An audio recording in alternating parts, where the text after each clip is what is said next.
શું બોલો? બોલવાનું શું હોય? વસ્તી ગણતરી કરવાની છે. હવે ફટાફટી તમે કેટલા ઘરમાં સભ્યો છે એ ગણીને કયો. મારે પછી બીજા ઘરે જવાનું, બોણી છે તમારા ઘરની, તો પછી કાંઈ વાંધો ઘર નાખો. વસ્તી ગણતરી તમારે કરવાની હોય, અમારે ન કરવાની હોય. બધે કહી દો, ગણો ફટાફટી. હાલો, ઘરમાં કેટલા સભ્યો છે એ અમારે ગણીને કહેવાનું.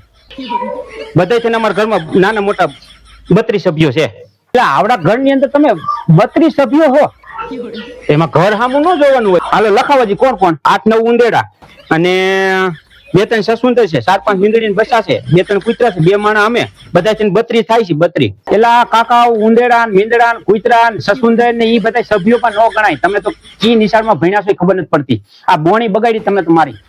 હવે તમે સભ્યો કેટલા છો ઈ કહેવાનું છે. આ નાના મોટા ઉંદેડા મીંદડા શું ગણાવો છો તમે?